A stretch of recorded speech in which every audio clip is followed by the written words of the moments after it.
MVO Channel News, where news is real. News update.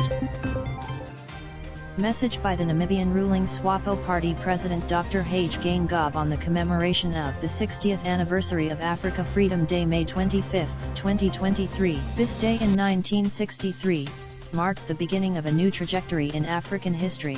Delegates from 32 states on the continent who had just attained independence met in the Ethiopian capital, Addis Ababa, to establish the Organization of African Unity, OAU, now referred to as the African Union. The formation of this crucial continental body was premised on the ideals of Pan-Africanism. The Diamond Anniversary of Africa Day is a befitting occasion for Africans at home and abroad to celebrate the achievements of the OAU/O as it has successfully championed the emancipation of Africans from colonial oppression. They are now masters of their own destiny. Politically, Africans faced a number of challenges, which would require redoubling the collective efforts of all, in order to ensure prosperity to all as part of Agenda 2063, the Africa we want. In light of the challenges facing the continent, what is the cause to celebrate on the occasion of the Diamond Jubilee and Africa Day 2023? The Namibian president asked. At the founding of the Organization of African Unity in 1963, the founding fathers of the OAU faced an uphill battle in their fight to decolonize Africa. Namibians, who at that time were fighting for independence, were represented by none other than the founding president and founder of the Namibian Revolution, Comrade Dr. Sam Nujoma.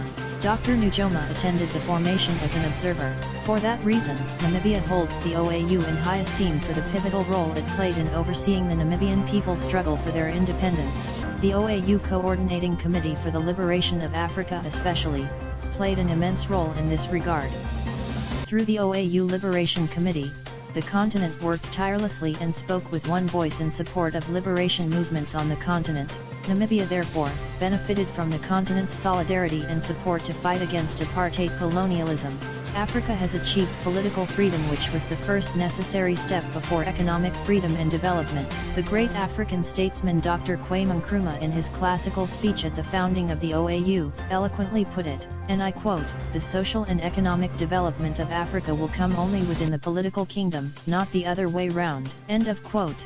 In this context, the conducive conditions of freedom, peace, and stability has been created in many African countries, and our work now is to pursue economic emancipation of the entire African continent. This is what we call in Namibia as the second phase of the struggle, economic emancipation of all Namibians. Without economic freedom and development, our freedom would thus remain incomplete. Collectively, over the past 60 years Africa has weathered the storm.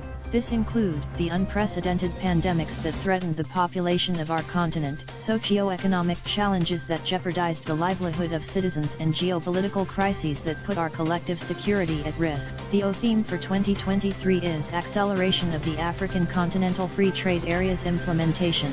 This theme refers to the milestones we have achieved as a continent. Indeed, we have come a long way since the formation of the African Union, and we have yet miles to go in pursuit of the Africa we want. Responding to the needs of the modern world requires us to enhance our governance architectures. This will enable us to act in the best interest of our citizens. To this extent, Africa has undergone a period of steady growth and advancement since the days of the first wave of freedom-fighting pioneer leadership who paved the way towards independence. Following this period, global conflict in the form of the Cold War resulted in Africa's second wave leaders being caught up in the challenges of military coups and one-party state. However, having emerged from this tumultuous period, the third wave of African leaders have ushered in an era defined by democratic elections and term limits. This is the new order on our African continent. Although we admit that there have been reversals in certain instances, the positive outcome is that wherever such incidents have taken place, the African Union, supported by respective regional economic communities, RECs, has ensured that perpetrators of undemocratic ascendance to power are ostracized. This is the new Africa,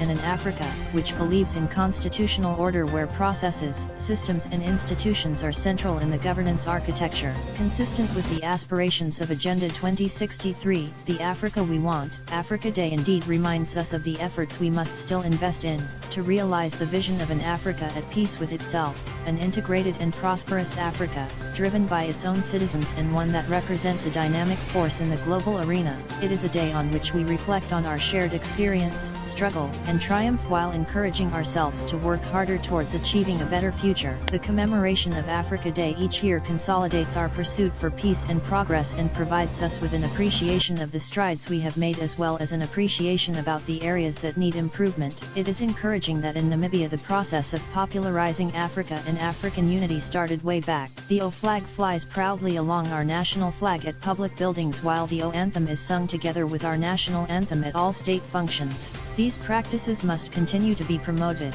Let us make Africa proud. Let us be a shining example of what Mother Africa has produced. Africa, the tree of life. The Namibian president concluded, "Happy 60th African Union anniversary. Happy Africa Day."